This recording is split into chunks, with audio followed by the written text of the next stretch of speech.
Are they going to be the party of, say, Bill Clinton, who was more moderate, who was willing to work across the aisle with Republicans? Or are they going to be the party of the far left, the progressives that want to completely change America as we know it? Outstanding is a production of The Washington Stand, your source for news and commentary from a biblical worldview. Welcome. This is the Outstanding Podcast. You found it. On this show, we dive into the controversial topics in news, politics, culture, spirituality, and more from a biblical perspective. Now, on this episode, I have a very special guest, Michael Guest, actually, Congressman Michael Guest. He serves on the Committee on Homeland Security and the Appropriations Committee, two very powerful, important committees, especially in this political moment. Congressman, thank you for joining us. Thank you for having me, Casey.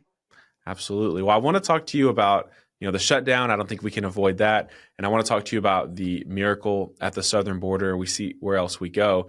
But first, I just felt to ask you about your faith. You've been an outspoken Christian congressman. We're outspoken about our faith here on this show. And increasingly, we're seeing division in conversation generally about faith and politics and how those work together.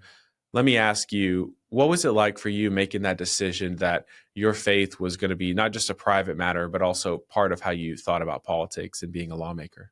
It wasn't a difficult decision to me because that's how I've always lived my life, Casey. Whether I was serving as a prosecutor here in the local DA's office until my decision to get into politics, my faith has always been an extremely important part of my life. I was blessed to be raised by two amazing Christian parents. I was brought up going to church on a regular basis.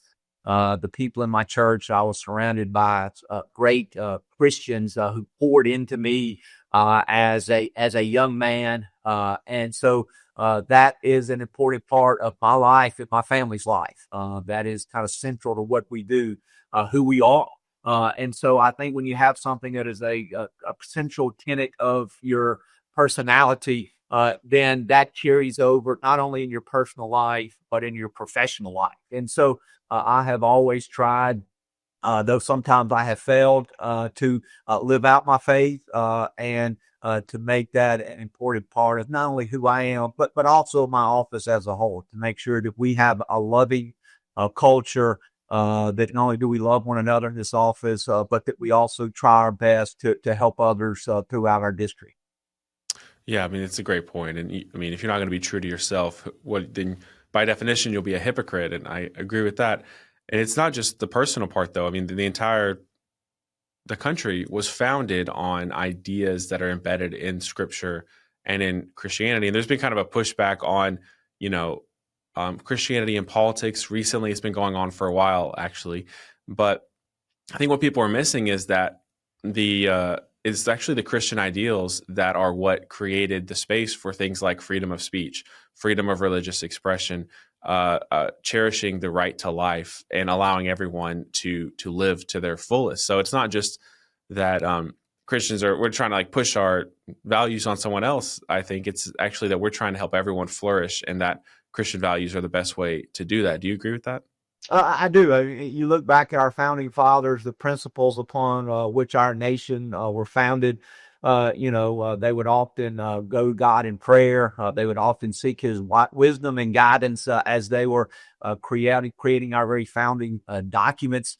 And look, we have created something very special here in America, something that's not been able to be replicated to date anywhere else in the world. And that's because we did have our founding fathers who believed, and I think that can be seen in our very foundational documents, that there is a higher power and that our freedoms, that our rights don't come from man, but that they are actually handed down from God. And so we, again, have created this utopia here in the United States that is different from anywhere else in the world. Yeah, well put. So hopefully we can get back to more issues of faith, but I feel the pressure of the news cycle of this shutdown, Congressman. Everyone's talking about it. We're headed for possibly being the longest shutdown in history. We'll see what happens. Of course, the show is pre-recorded, but every day the shutdown gets longer. I know that the White House has found ways to pay the troops, at least for now. And I know you actually co-sponsored the Pay Our Troops Act of 2026. I've seen you talking a lot about the importance of not using our soldiers as political pawns. So let me just ask you, what's going on in D.C. and do we have the ability to keep paying the troops, or is there a time limit on that? At some point, the president is going to run out of money that is readily available that he can move to pay our troops. Not exactly sure when that's going to happen. We may have enough money to pay the troops through our next pay cycle, which would be at the end of October. As my understanding that there's going to be legislation introduced in the Senate this week that would pay not only our troops, but would pay all of the employees that have been deemed essential. So all of our troops, of course, fall into that category. Federal law enforcement, air traffic controllers, probably roughly 80 to 90% of the federal workforce would fall into that category of an essential employee. And the hope is that legislation could pass the Senate. And if it does, I believe that Mike Johnson will recall the House to Washington for us to take that matter up. Because again, we talk about our law enforcement, our military, we don't want any of our federal employees to be used as pawns during this shutdown. And we do see that this is now going on as of today. It is the second longest shutdown in government history. And at this point, I don't see an off-ramp that's readily available. I know that there are conversations that are occurring. Those conversations are happening mainly in the Senate because that's where you have to get that 60-vote filibuster. We know that would require 8 Democrats to come along and vote with Republicans to reopen the government. And so that's where the conversations are taking place as we speak. But look, I'm optimistic that we will find a way to reopen the government. And then once the government is reopened, then we can begin to have these discussions that the Democrats are wanting to have on health care, particularly the enhanced Obamacare subsidies, which is what they have used as their rationale to close the government. Yeah, I mean, this is one of those cases, I think, where it's pretty clear that it actually is a Democrat shutdown. Sometimes you can go back and forth and say two sides are kind of blaming each other, but it's interesting they chose the ACA subsidies because if my memory is right, Republicans have never voted for these. So they should have had no expectation that Republicans would go along with this. And so they knew they were going to shut the government down by making this the sticking point, right? Yeah, you're exactly right. You look at the ACA, the Affordable Care Act, also known as Obamacare. This was a program that was created strictly with Democrat votes. There's not one single Republican who voted to create the Affordable Care Act. The enhanced Obamacare subsidies, they were not supported by any Republicans. The Democrats used the reconciliation process to create these enhanced subsidies. They put the sunset clause as to when these subsidies would expire. And so they have created this cliff that we are coming upon. And now they're seeking to shut the government down to force Republicans to bail them out of a problem that they have created. And look, I agree with Speaker Johnson when he says, look, reopen the government and we will have these conversations. But we are not going to just blindly extend the ACA enhanced Obamacare tax credits without some reform.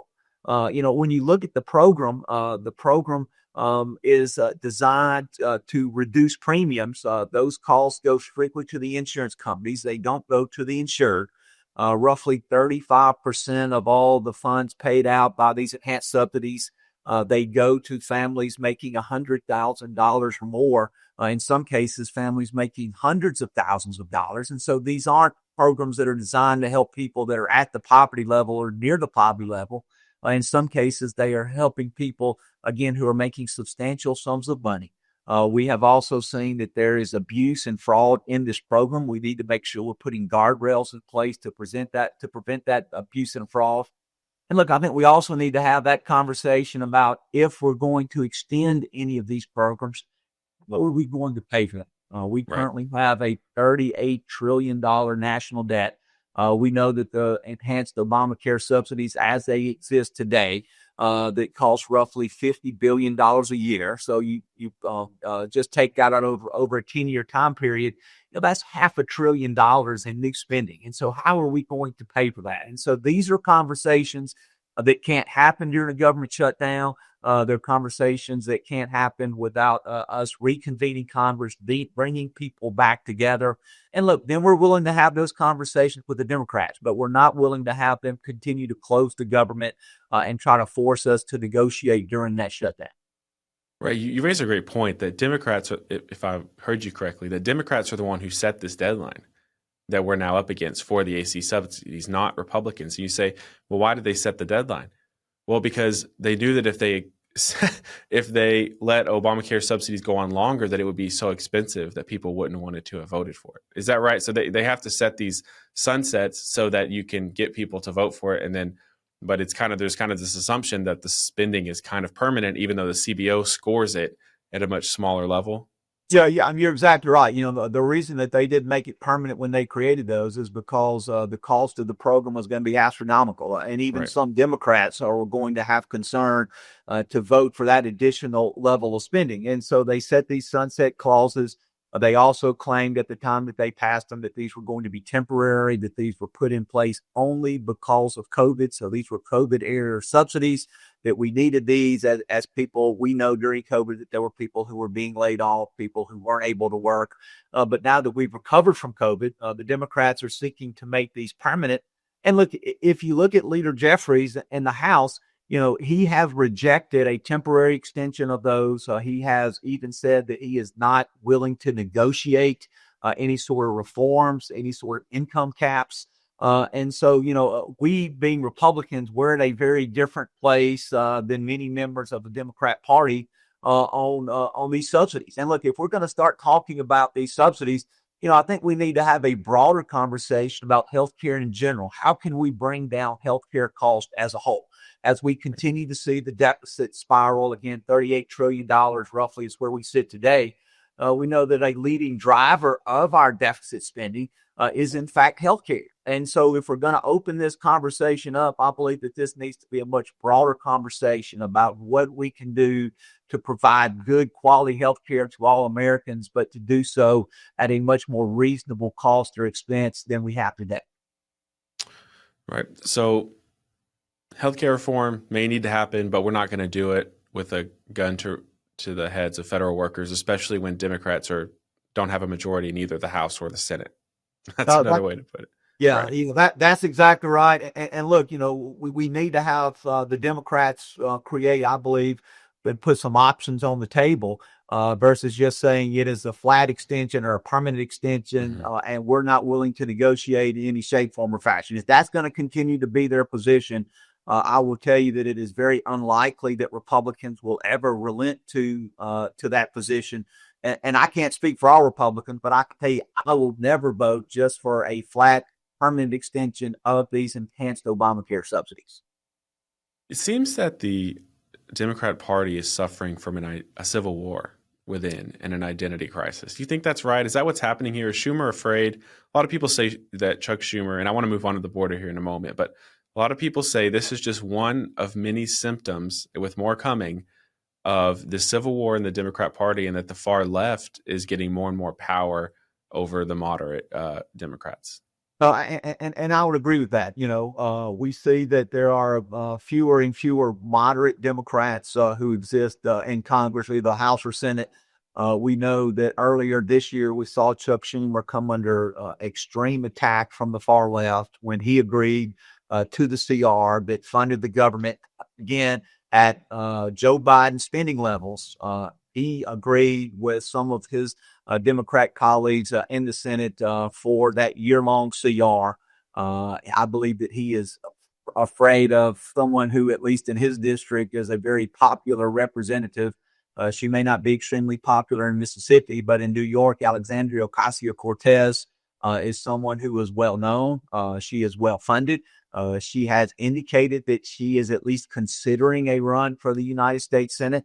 I think Chuck Schumer is very concerned about that. So I think he's concerned two things. He's concerned, one, about making sure that he can remain majority leader during his time in Senate, at times serving in the Senate now. But I think he is also very concerned that he will face a very real primary challenge from Alexandria Ocasio-Cortez. And while I'm not from New York, I would say just kind of looking from the outside in, that I would handicap that as being in favor of AOC, a race that Chuck Schumer could likely lose. And so that is what you're seeing as what is driving this. But it impacts not just Chuck Schumer, but I think it impacts many people within the Democrat Party. You're right. There's almost that civil war over the direction of the party. Are they going to be the party of, say, Bill Clinton, who was more moderate, who was willing to work across the aisle with Republicans? Or are they going to be the party of the far left, the progressives that want to completely change America as we know it? And so that battle will take place, and we will see. But Republicans will continue to do our best to keep the country on track. And look, we're willing to work with those Democrats who want to work with us, but those Democrats who want to lead our country in a different direction, I would tell you that Republicans will fight them every step of the way. Yeah, I think you're onto something in your analysis. Thank you, Congressman. I want to ask you about the southern border because I think this is the most undercovered story of the year. We were in total crisis at the southern border. There are only estimates, which is it's kind of incredible that we actually don't know even have a good idea of how many illegal immigrants came into the country under Joe Biden. Some people say 10 million, some say 12 million, some say even more than that. But people were pouring into the country via the southern border at unprecedented levels, the highest levels we've ever seen. And here we are less than a year into this new administration, and there's almost no one. Some months, actually zero people coming into the country. Yeah. And How look, in the world did that happen? President Trump willed that into existence. I mean, what we saw, as you're right, during the Biden-Harris administration, we had an immigration crisis like we had never seen before. There was that one particular month where I remember that there were more than 300,000 immigrants which crossed the border and released into the country in a single month.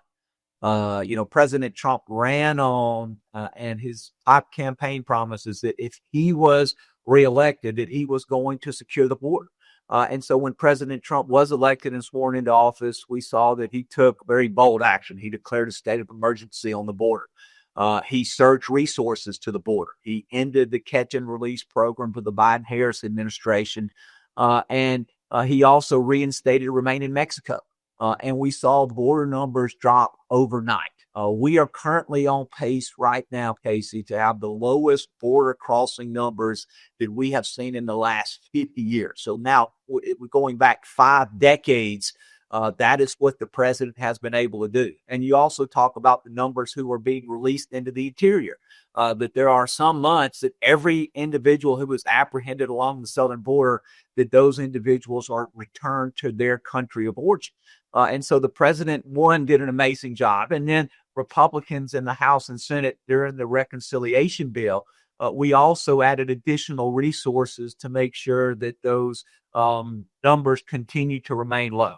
We put funding to build 700 more miles of border wall, 800 miles of river barrier. We are in the process of hiring 3,000 new CBP agents. We are investing $3.5 billion in new technology. That new technology will help us detect and ultimately defeat those individuals who are involved in drug smuggling and human trafficking. And so this has been a top priority of the administration, a top priority of Republicans in Congress. And I think it has been an amazing success story. When President Biden said he didn't have the legal authority, he didn't have the resources to secure the border, it wasn't a lack of resources. It was a lack of willpower. And we see President Trump has come in. He has secured the border. And I hope now with the financial support that Congress has provided, that we're going to make the border secure for many years to come. Yeah, and the point at the end is kind of what I want to drive at. I think this is one of the biggest lies that we've seen in my lifetime in politics. We had some big lies around COVID. We've had some pretty big lies, a lot of big lies. But this one that you mentioned where President Biden said, well, there's nothing I can really do. We need more resources and we're going to tinker here and there with what Border Patrol agents are doing. And then if I'm sure you remember that in 2024, the Democrats said, well, we need this $20 billion bill, and the Republicans won't vote for more border funding. The Democrats blamed Republicans after being in office for all this year. Democrats blamed Republicans for the southern border crisis, and it was all a lie. It took just a few months of President Trump, and now, as you said, the One Big Beautiful Bill does have a lot of border funding that's going to help make what President Trump did kind of more permanent, even hopefully outlive him. But I mean, I just can't I don't want to belabor it too much, but I can't get past this point that it feels like the president basically lied and purposely left the southern border open when he could have closed it at any time. And you notice they even did start to close it when it got closer to the election, but it was too late. Yeah, and look, it's not only him, but Secretary Mayorkas, who worked in his administration, he would often come before Congress. He would tell us that the border was secure, that they had operational control of the border, as we saw hundreds of thousands of people coming across. He also blamed Congress that they needed additional authorities, that we needed to pass this bill, which was introduced in the Senate, which didn't even pass the Senate. It was introduced in the Senate and failed to pass the Senate, never made it to the House. That bill would have set caps and said that a certain number of immigrants could have come across, and not until you reach that cap level, which I believe, if I'm remembering correctly, was 10,000 a day. At that point, there would be certain things that would kick in to bring those numbers down. But it was going to set a threshold of tens of thousands, if not hundreds of thousands, of immigrants being allowed into the country each and every month. And Republicans said, look, we're not going to agree to that. We believe that the president has the authority. We believe the president just needs to exercise the authority that he had. President Biden refused to do that. You are right. As we got closer to the election, you saw those numbers begin to come down because they knew that immigration was going to be a major issue.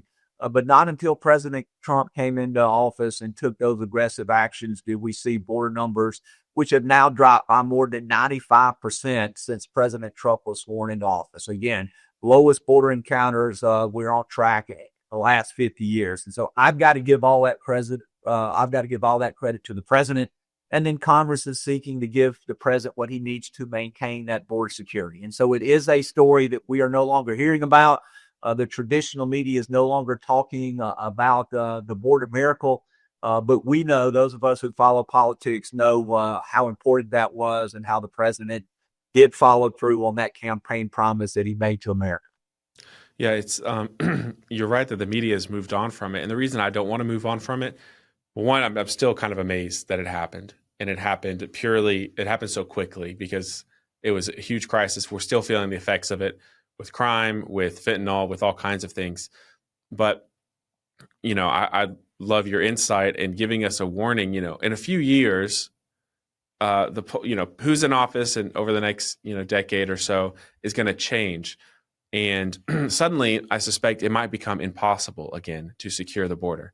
It might just become something that we're told can't be done, or we might be told again that the border is secure, even as people start to resurge across the border. So what things should we look at and keep an eye on as far as policies in Congress and at the federal level that would be warning signs that they're reopening the spigot at the southern border? Is it just remain in Mexico? Is it catch and release? What are those signals where we can say, okay, they're starting to reopen the southern border? I think one is we can look at migration trends coming out of South America into Central America through the Darien Gap that would be heading through Mexico. We can look at how our relationship is with the Mexican government. I would tell you that the president has been able to use relations with the Mexican government to try to get them to stop some of the individuals that are coming through Mexico. When Joe Biden was in office, you saw that there were groups that were actually helping provide funding for these immigrants to travel through Mexico to the southern border. And then, we saw that there was a push to rapidly release these individuals into the country. And again, President Trump has stopped much of that by executive order.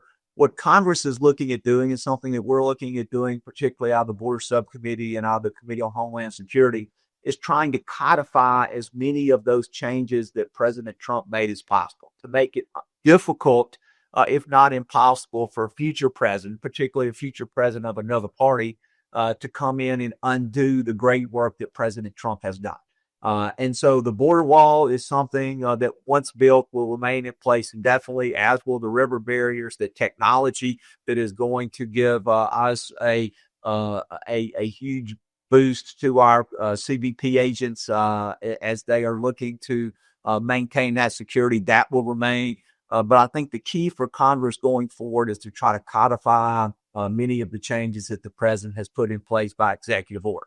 And we've seen how quickly the border can change. The border was secure when Trump was in office. As soon as Biden was elected, we saw those numbers switch dramatically. We saw an unprecedented 4-year surge. Now we've seen the border is once again secure. So we cannot take for granted that the border security, the border protection that we see is going to be permanent. We got to make sure that we are continuing to remain vigilant. Yeah, and part of that is like kind of wrap up the immigration and border discussion here, but with this last question to you. But part of that, I think, is ICE, of course, that the migrants know they'll actually get deported. I mean, a lot of people don't know that President Biden changed immigration and custom enforcement protocol where they basically weren't deporting hardly anyone under his tenure. And now, of course, President Trump is deporting en masse, but we've seen all this pushback, these threats, and even violence against ICE officers, the protests, as they're trying to enforce the law. What's going on here? What is your take on that? How should we as Christians look at the anti-ICE sentiment and as we try to be compassionate to people, but also enforce the law? Yeah, you're exactly right. I mean, these agents have been tasked with enforcing the law. When you have individuals who have entered the country illegally, who don't have a legal right to be here, it is, I believe, an imperative for us to do all that we can to make sure that we are enforcing that rule of law. Some of the individuals who are being apprehended and returned to their country of origin have committed other crimes. Some have been through the immigration process and have orders of removal. Look, we are a nation of laws. We have set forth a procedure for individuals who want to come to our country, either where they want to come to the country by way of some sort of work permit, visa process, or those who want to seek for citizenship here in the United States. There is a process set out. What we saw is that many people, they did not follow that process. They came to the country illegally. And we see some people on the Democrat side who are saying, hey, that we as a country, we should be compassionate. We should allow these individuals to stay. We should create a pathway of citizenship for those individuals. While we have other people who have attempted to enter the country the right way, the legal way, who have been for years waiting to be able to enter the country. So I think it's wrong for us to give a preferential treatment to those people who fluttered across the border during the Biden-Harris administration. Look, if those people want to live in the United States, if they want to work in the United States, if they want to be citizens of the United States, there is a process for them to be able to apply for that right. And it is, I believe, improper for us to reward them for coming across the country illegally and trying to get ahead of those people who are trying to work through the process. Yeah, well, it's a good point to bring up the people who are really you could say the real victims here who've been on a waiting list. Now, that's exactly right. And people from all parts of the world. And look, we're a country of immigrants. We're a country who was founded by immigrants. And look, I don't think that there's anyone within the Republican Party who is anti-immigration. We're just anti-illegal immigration. We're anti people trying to work around our laws, for us not being able to vet those individuals who are living in the country. Because we know that some of the people who came across the border, that those people never would have been allowed in the country if they would have worked through the proper channels, because they have been arrested, in some cases convicted of violent crimes in their home country. They've been convicted of sexual assault. They've been convicted of physical assault. And those are not the people that would have made it through the vetting process that all individuals are required to go through. And so, look, I applaud our ICE agents for doing a very difficult job under the circumstances. Again, they are just merely trying to enforce the law. And it is discouraging to see what we see that's happening in Portland and Chicago and other areas where we see constant protests, where we see attack of these agents. where we see destruction of public property just because they disagree with the mission of this agency. Yeah, well, I want to give you the final question here as we come up against time, and that is, the shutdown's got to end eventually, I think. So it ends. Everyone's back in D.C. You're back here in D.C. soon enough. Republicans still have the majority. What do we expect? What's the priorities? You mentioned codifying a lot of what President Trump is doing. I think that sounds reasonable to a lot of people, but what can we expect from this Congress once it does get back in session? Final word for you. The first thing we're going to focus is return our primary focus to the appropriations bill. So we've got appropriations bills. We've got to fund the government. Republicans in the House have been able to pass all 12 appropriation bills out of committee. We've been able to pass 3 off the floor. We're actually in conference right now with the Senate on 3 of the appropriations bills. So first and foremost, the priority is going to be the appropriations bills, funding the government for FY26. In Homeland Security, we're going to be looking at things such as cybersecurity, border security, by the fact that we're going to seek to try to codify some of these executive orders that the president has issued. And I think there may also be an additional rescissions package where we look at trying to call back some unnecessary government spending that has been identified by the administration. So I believe that those will probably be 3 of the top priorities that we will be focused on as soon as Congress returns back either later this month or sometime in November, whenever the government shutdown comes to an end. Congressman Michael Guest giving us the look ahead, some insight, some analysis of what's going on. Congressman, thanks so much for joining us. Thank you, Casey, for having me. Absolutely. Well, this is the Outstanding Podcast. Thanks for listening. Like, share, subscribe, pass it along. As I always say, the algorithm isn't eager to promote our show, so we rely on you to do that. Keep listening, keep sharing, and as Tony Perkins always says, keep standing.